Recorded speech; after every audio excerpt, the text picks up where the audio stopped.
Hey YouTube, I'm back this time with my 10 ways that I started saving $1,000 a month on a teacher's salary. So I mentioned a few weeks ago in a video I did about why I quit my Bath & Body Works collection that not only because of my collection habits now, but also in other ways, I started managing to save a lot more money on a teacher's salary than I ever have before. So now I'm just bringing you a video about how I'm managing to do that.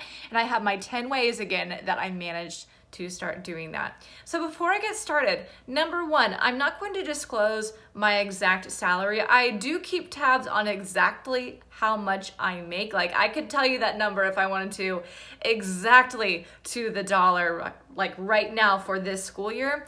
But because teacher salaries and people's salaries, especially across the country, can vary depending on where you live or what you do, I'll just say for the sake of the video that I make between $40,000 and $60,000 a year. So that's kind of like the range that we're working with. But again, I do know my exact number, but I'll just give you that range for the sake of this video. My number two kind of disclaimer that I wanted to go over before I got started is I will say that there are 3 things I don't have. Number one, I don't have kids. I have 105 of those. I don't need any more, at least not at this point in my life. I do not need 106. All right, so yeah, I've got plenty of kids already, so I don't have any kids at home. And I also don't have student loans. I'm very lucky in that sense that I have a master's degree and I don't have any student debt. I also don't have any medical debt. However, I just want to throw that out there and say that just because I don't have those things, I don't want you to write off this video and say, well, I can't do that. You can also reimagine this video as how to throw $1,000 toward your children's expenses, or how to throw $1,000 toward your tuition or student debt, how to throw $1,000 toward your medical debt. Whatever it is that you're currently working with that's kind of a beast in terms of your finances, I want you to kind of reimagine this $1,000 as how to put it toward that goal. So again, these are my 10 ways that I started saving $1,000 a month on a teacher's salary. Number one, I decluttered my life. So I know this isn't quite like a money thing, but if you guys know me and you know my channel, you know that I lived abroad in Australia for a year. And before I moved there and came back, I was faced with a very specific situation in which I needed to fit all of my whole entire life in 2 suitcases. So I took my cat with me, but in terms of everything else, I had to fit everything in 2 suitcases. And I knew that if I didn't do that, I would be paying excess baggage, and I didn't want to deal with that because I was like a floundering like 20-something. I still am 20-something. I'm nearly 29, but you know what I mean. Like it was a while ago that I started the process. So yeah, I just got into this position where, because my life circumstances, I had to declutter and downsize my life by like a lot. So I used the KonMari method. By the way, you may have heard some buzz about Marie Kondo's new Netflix show called Tidying Up. It's really good. So if you're interested in learning how to declutter your life as a means of how to save money and gain clarity, then check that out on Netflix if you have Netflix. But yeah, I started focusing on the KonMari method. I started focusing on what I own that actually brings joy. And once I was able to kind of start getting into that mindset, not only did it help me downsize my life, but also when I moved back to the States and moved to Virginia, I'm a little bit more settled in DC now, but now that I'm back and I'm no longer in a life where I have to have as few things as possible, having decluttered my life and being able to focus on what I actually care to own and being able to really evaluate that has stopped me from spending so much money when I go shopping. Like I still love shopping. It's kind of my thing. Like that tends to be one of my hobbies. But whereas I used to spend really willy-nilly, now I can really evaluate and say, would having this item bring me joy? Would I regret not buying this item? And asking those kinds of questions has translated into real savings every single month. My number two is I got on the interwebs. I started following The Financial Diet. They're on YouTube. They also have a blog. I'll link them down below. And also I started following Dave Ramsey. So The Financial Diet tends to cater more toward young professionals, generally, especially like American young professionals. So if you have student debt, or if you feel like as a millennial, whatever, you're kind of struggling to get your feet on the ground with finances, then definitely check out The Financial Diet. I think they're definitely more sympathetic to kind of like millennial issues when it comes to money. Also, Dave Ramsey, still good sound advice, and I love to watch him on YouTube. I'll link it down below. But I think that Dave Ramsey, because he's from a different generation than Chelsea and Lauren at The Financial Diet, he definitely has a different mindset about how money should be worked with. Like, Dave Ramsey is a little bit more no nonsense. So not that The Financial Diet like makes excuses, but Dave Ramsey is like the king of no excuses. Like, it tends to be, whereas Dave Ramsey definitely has like, I don't know, more of an audience of people who are like really saddled in debt for various reasons, like consumer debt or like mortgage debt or whatever. So I feel like if you want that kind of no-nonsense approach, then Dave Ramsey is really good with that. So if you've heard of The Total Money Makeover, Dave Ramsey is the author of that book. Number 3, this is something that I haven't really struggled with as an adult, but I know that some other people do. So not so much when I was an adult, but when I was younger, I thought that I needed to keep up with the Joneses. Not that I was really paying for much when I was young, but you know, as a kid, you see your friend has this cool new thing or whatever. You know, in the late 90s, it was like the newest Beanie Baby. Or, you know, your neighbor has a new pool or whatever. Like, in your mind, you don't know why you can't have those things too. So you feel like you have to, or you want to keep up with that because that's what your friends have, or that's what the other people have. And I remember when I would ask my parents, like, oh, can we get a trampoline? And they would say no. Like, oh, can we do this? Can we do that? They would say no. As a kid, I didn't really get that. But now as an adult, I understand that my parents said no because they stayed out of debt. Not saying that like everybody who has those things is in debt, but I found that some people I knew who I really looked up to because I thought they were so cool when we were little, I found out that some of those families were having a lot of issues with debt. And as an adult, I just think about that and I say that's so tragic. I mean, like, you know, I'm not going to make any kind of commentary. Again, I'm not going to suggest that everybody who has those things has to be in debt because that's definitely not true. It has just been true for me, understanding now as an adult that those people that I looked up to had a lot of issues because of it. So yeah, I don't feel like I have to do that. And I feel like once everybody can get over that feeling of keeping up with the Joneses, that will also help them with savings, because it's not the Joneses who are paying for their house. It's not the Joneses who are paying for their car. It's you. And you're the one who has to keep up with your own finances. My number 4 way that I save $1,000 a month is that I plan for my indulgences. So as an adult, now that I'm paying for my life, I still have things in which I like to indulge. I'm not this like Buddhist monk who like has nothing and has no possessions and never talks. Like, I'm so not that person. So there are still things that I like to indulge in, like Bath and Body Works. Every once in a while, if I find something that I'm really passionate about at Home Goods, I'll buy it if I feel like I have a use for it in my apartment, or if I'm like, if I have a space that I would like some kind of thing in because I feel like it would look better aesthetically.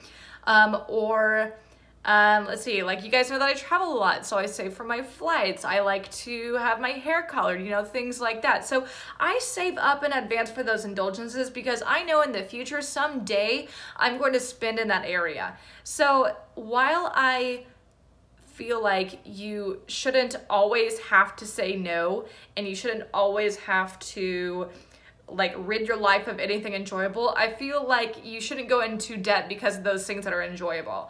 So because I do travel a lot, my flights are at a pretty steep discount because my boyfriend is a pilot, but they're not free. Especially if I want to confirm a seat on that flight, they are not free. So I actually have a separate bank account or a separate savings account that is specifically for travel money, because I know, especially when summer rolls around, I would like to go to London at least once, but maybe twice.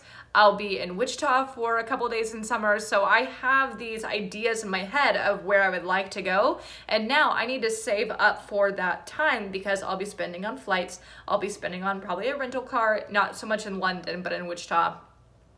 I will be going out to eat with friends because they'll want to go out and socialize and, you know, do all that kind of bit. That will cost me. So I need to save up in advance for that because I'm not willing to go into debt for those things, especially because I know they're coming up. So again, I don't like never let myself have those treats, but I'm mindful about those treats so that I'm not going into debt because of them. Number 5, this one's a big one that I do. I pay for my wants in cash. So I do this Sunday to Sunday. So today is Sunday, but there's actually a winter storm outside and there's a snow day from school tomorrow. So I'm not gonna go out today to get cash, but the next day that we have school that I'll be out and about, I will, after school, go to the bank, withdraw $100 in cash, and again, from Sunday to Sunday or whatever day it is, that is the only money that I spend on my wants. So to me, my wants are going out to eat. My wants, again, are like Home Goods, Ulta, Bath and Body Works, like, you know, that kind of bit. I go to the gym a lot, so if I see I don't know, like leggings or whatever that I think are cool, like those kinds of things are wants. So I only spend $100 a week on wants. And the reason why I do that is because number 1, Dave Ramsey teaches that when we use cash as opposed to cards, we have a pain receptor in our brain where we feel a pain if we're giving cash. Because if we pay for something with a card, we give the plastic to whoever the cashier is, they give it back and we get the item. So we don't have the feeling of losing something. But when you pay cash, you are losing that cash. You're not getting it back. So yeah, you're getting the item, but you're also having to give something to that person. So it creates what they call friction with your money. It creates a barrier between spending that money or not. So that's part of the reason why I do my cash, but also because it gives me a finite amount to work with so I can keep my wants in check and not go crazy with them. Number 6, I am mindful of my subscriptions. So I'm not saying that people who get beauty boxes are not mindful. People who have magazines are not mindful. People who have live TV are not mindful. It's just that I don't really do those. So I do have some subscriptions. I have Netflix, I have Hulu, because to me having both of them is worth it. I don't have live TV because I would rather just have internet TV and it's way cheaper. But also I have a subscription, if you will, to my gym because I go to the gym most days. I only pay $20 for my gym because the guy who owns the building I live in also owns a franchise of like a corporate gym down the street, and we get a deal, like a really steep discount for going to that gym. So yeah, I only pay $20 a month for my gym, and it's like a full gym with classes and everything too. So that and my internet TV are the only subscriptions I have. I'm not going to say subscriptions are bad because I have them. But what I am saying is know who you are and be mindful of your subscriptions. If you feel like you forget that you are subscribed to a magazine until the day of the month that you get that magazine, or if you have a gym membership but quite frankly you don't go, then just can it. Don't have it. Don't have it. Take that money and put it in your savings account. I know if you have to cancel something like a gym, it might cost you a little bit up front, but it's not going to be as expensive as paying for it every single month if you're not going to go. I mean, be honest about who you are. If you don't go to the gym, there's nothing wrong with that. I'm not going to say that there's something wrong with you not going to the gym. Like, whatever. That's your life, all right? But don't have the membership not go to the gym and then wonder where that money is going. I mean, come on, take care of it. You got to take care of it. You got to start thinking about your money if you want to save $1,000 a month. And that's exactly what I'm doing. That's the transition that I'm making. Number 7, I grocery shop every single week. So when I was in Kansas, I hated grocery shopping. I can't even explain why I didn't like it, but like, I don't know, it's just a big pain. I went like once every 3 weeks or once every month. You know, it was not common at all. And then I would have like these huge grocery hauls and I would just spend like 30 minutes putting everything away. Instead, now I grocery shop every single weekend. Again, generally on a Sunday because my bank and my grocery store are right next to each other. So to me, it's just very easy. Plus there's a Smoothie King there and I like Smoothie King after the gym. So just saying. All right, so yeah, I shop every single week because it keeps me very balanced with how much I'm buying, and it helps me be honest with how much I'll actually eat within the next time frame, like between that moment and when I'll go to the store next. So it's harder to do that if you only go once a month. But now that I go every week, I can know exactly how much produce I'm gonna eat during the week, because I actually do eat quite a bit of produce. I eat fruit and veggies multiple times every single day. That's just like part of my life. But yeah, so I can plan ahead for, okay, within the space of 7 days, how many bananas will I eat? How many like servings of vegetables am I gonna eat? What kinds of veggies are sounding good to me right now? Like right now I've got sugar snap peas. Oftentimes I have spinach. I had carrots recently. So I'll choose a veggie and a fruit for the week and just roll with that for the week. So yeah, and I also kind of plan out, how much meat am I gonna eat in a week? What do I need in terms of cheese and milk and like all that kind of stuff? So it helps me really evaluate in a specific way exactly how much food I'm going to eat. And it also keeps me from buying a lot of random stuff that just looks good. So I'll also go in with an agenda, and I also coupon it for my groceries. As far as I'm concerned, if I'm not saving at least 30% on my groceries, that's like rookie numbers. Come on. With coupons, come on, there's no excuse. All right, and then number 8. I know this is extremely sexy, but here's my number 8. I live below my means. And like I said, that sounds really easy. It's totally sexy and trendy. What can I say? But I find that a lot of people just don't. Kind of like with the keeping up with the Joneses thing. I'm not saying that everybody who has something lavish can't afford it, but what I am saying is that, you know, if you can afford lavish and if that's what you want, then go for it. But not everybody can. Like, you know, I am not trying to have champagne taste on a beer budget. All right, so I'm really evaluating how much can I actually spend and rent. I live in a nice place, but I can also afford it.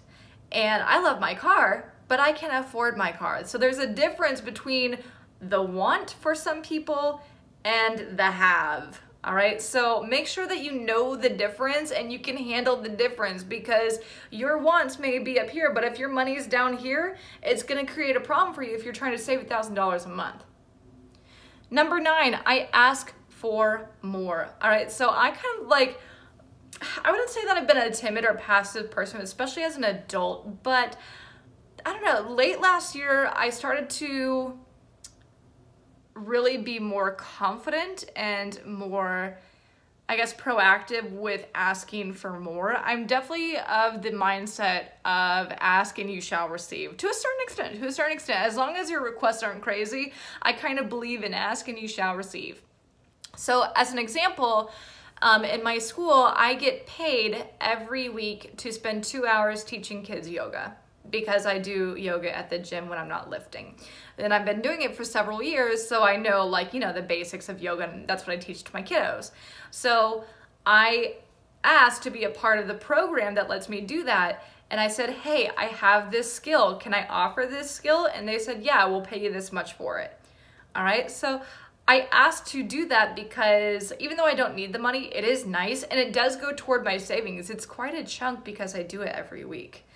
And I also have an appointment with my bank next Saturday because I'm not really keen on the little interest I'm getting in my savings account. I feel like I have more money and that can help me justify wanting more interest. I feel like I am a reliable and loyal customer to them. So for that reason, I'm gonna ask for more. And if they can't give me more, or if they can't give me options, then, you know, not to threaten them or anything, but I might take my money elsewhere to an account that's better, because I know that there are accounts that's better. So do your research first, make sure that your quest is realistic, and start asking for something. And then finally, number 10, my biggest way that I started saving $1,000 a month on a teacher's salary is I have a why. I have a purpose. My purpose is that in the future, I'm going to be buying a house. I very possibly will get married. Like, these are things that I'm not going to be able to cash flow the house, at least probably not. But I want to cash flow my wedding. I want to cash flow the next car that I have. I know that I'm going to want to cash flow these things in the future. So that is my why. Now that I feel financially comfortable, and by the way, I've never been in like crazy debt, but now that I feel good financially, that is my why. It feels good. It's kind of like eating well. but I'm spending well. All right, so I have that why. I have that purpose behind what I do. Every single time that I attempted to pull from savings because I was not good with my money for the last 2 weeks or whatever, I think about it and I think, I lost my why. I don't have my why. I need to think about my why. I need to reevaluate my why so that I can have my what, so that I can have my $1,000 in savings every single month, because I know in my future that will get me what I want. So kind of like having a resolution, kind of like the people who go to the gym in January, and like I said, as a gym goer, I can vouch for this. The people who go to the gym in January are not the people who go to the gym in February. They don't have the why. So with your resolution, you need the purpose behind the action. Think about your purpose first, and then I guarantee you can too put $1,000 into your savings account every single month. So that is it. Please make sure that you like, comment, subscribe. This is only my first video about money. There will be more, so if you're interested, please make sure that you stick around.